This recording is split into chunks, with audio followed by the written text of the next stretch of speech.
বেগম খালেদা জিয়ার যে কথাগুলো মানুষের হৃদয়ে নাড়া দিয়েছিল, যে কথাগুলো শুনে মানুষ অঝরে কেঁদেছিল, সেই কথাগুলো এখনও যখন চোখের সামনে আসছে তখনও মানুষ কাঁদতেছে। বেগম খালেদা জিয়া বলেছিলেন, আমি কম বয়সে স্বামীকে হারিয়েছি, কারাগারে থাকাকালীন আমি আমার মাকে হারিয়েছি, অফিসে অবরুদ্ধ থাকা অবস্থায় আমি আমার এক সন্তানকে হারিয়েছি, আরেক সন্তান নির্যাতনে পঙ্গু হয়ে দূরদেশে এখনও চিকিৎসাধীন। আমার এই স্বজনহীন জীবনে দেশবাসী আমার স্বজন।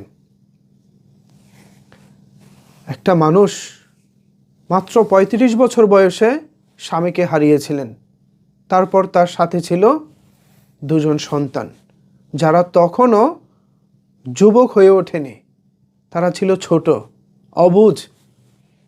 তারেক রহমান এবং আরাফাত রহমান কোকো, এ দুজনকে নিয়ে জীবন সংগ্রামে আজকে এত দূর এসেছেন বেগম খালেদা জিয়া।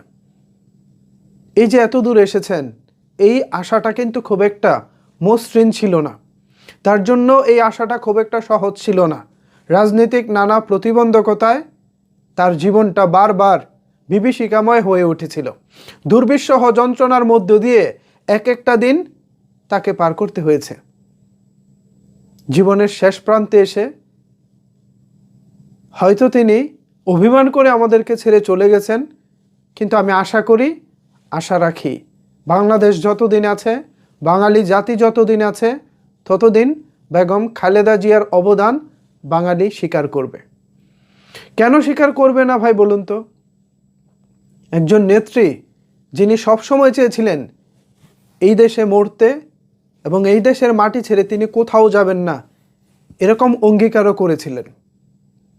কিন্তু গত 16 বছর যে সরকারটা আমাদের দেশটা চালিয়েছিল, সেই সরকারটা এই মানুষটিকে একেবারে তিলে তিলে নিঃশেষ করে দিয়েছিল। আজকে তাদের মধ্য থেকেই অনেককে দেখবেন মায়া কান্না কাঁদতেছে, কারো কারো মুখের ভাষায় সেটা কুমিরের কান্না।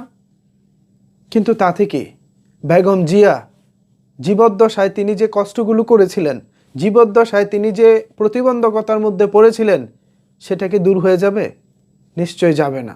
তো এখন কথা হচ্ছে ভাই, বেঁচে থাকাকালীন যে মানুষটাকে আমরা তার স্বাভাবিক চলাচলের সুযোগটা দিতে পারিনি, সেই মানুষটা মরার পর এখন তাকে নিয়ে আবার আমরা মায়া কান্না কাঁদতেছি। আমরা মানুষ বড়ই অদ্ভুত, বড়ই অদ্ভুত। বেগম খালেদা জিয়া, আপনার মতো নেতৃত্ব, আপনার মতো মানুষকে বহন করার যোগ্য হয়তোবা বাংলাদেশ ছিল না। এ কারণে আপনাকে একের পর এক কষ্টের মধ্যে দিয়ে যেতে হয়েছে। এখন না খালি কিছুদিন যাক, আমরা উপলব্ধি করতে পারবো আমরা যে কি হারিয়েছি।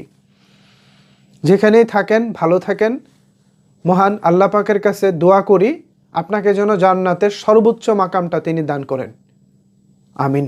ভিউয়ার্স, বেঁচে থাকাকালীন খালেদা জিয়ার জীবনটা আমরা যেভাবে ভাবি যে তিনি 3 বারের প্রধানমন্ত্রী ছিলেন, একজন মেজর জেনারেল জিয়ার ওয়াইফ ছিলেন, হয়তো তার জীবনটা অনেক সুখের ছিল, আসলে তা না।